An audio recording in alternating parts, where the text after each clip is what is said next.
great idea, and to him it must be referred." "Good heavens alive!" thundered Penfentenue. "I told you to get that settled last Christmas." "It was the middle of the house-party season," said the Agent General mildly.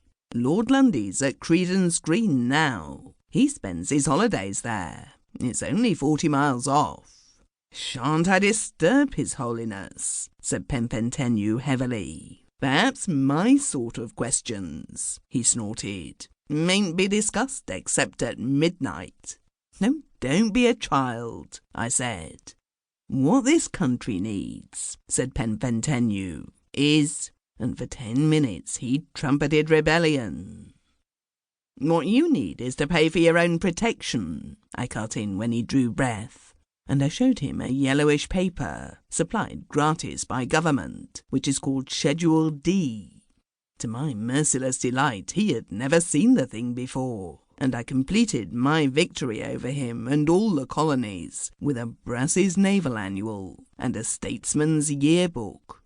The Agent General interposed with agent generalities, but they were merely provocateurs about ties of sentiment. "They be blowed," said Penfentenue. "What's the good of sentiment towards a kindergarten?" "Quite so. Ties of common funk are the things that bind us together. The sooner you new nations realize it, the better. What you need is an annual invasion. Then you'd grow up." Thank you," said the Agent General. "That is what I'm always trying to tell my people." "But my dear fool," Penfentenue almost wept, "do you pretend that these banana-fingered amateurs at home are grown up?" "You poor serious pagan man," I retorted. "If you take 'em that way, you'll wreck your great idea." "Will you take him to Lord Lundy's tomorrow?" said the Agent General promptly. "I suppose I must," I said, "if you won't."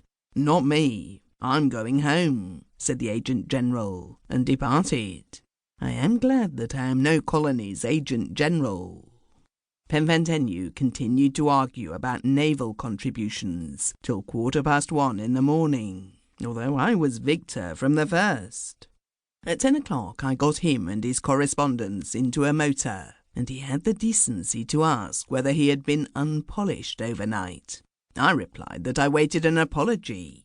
This he made excuse for, renewed arguments, and used wayside shows as illustrations of the decadence of England.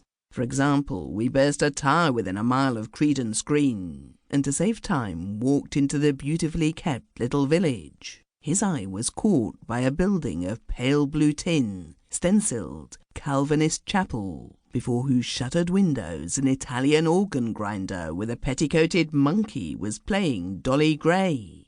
"Yes, that's it," snapped the egoist. "That's a parable of the general situation in England. And look at those brutes."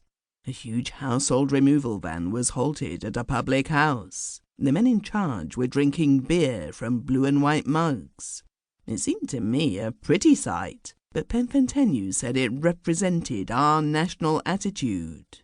Lord Lundy's summer resting place, we learned, was a farm a little out of the village, up a hill round which curled a high-hedged road. Only an initiated few spent their holidays at Credence Green, and they have trained the householders to keep the place select. Penfentenue made a grievance as this, as we walked up the lane, followed at a distance by the organ grinder. "Suppose he's having a house party," he said. "Anything's possible in this insane land." Just at that moment we found ourselves opposite an empty villa. Its roof was of black slate, with bright unweathered ridge tiling. Its walls were of blood-coloured brick, cornered and banded with vermiculated stucco work, and there was cobalt, magenta, and purest apple-green window glass on either side of the front door. The whole was fenced from the road by a low, brick-pillared, flint wall, topped with a cast-iron Gothic rail picked out in blue and gold. Tight beds of geranium, calceolaria, and lobelia speckled the glass plate, from whose centre rose one of the finest araucarias.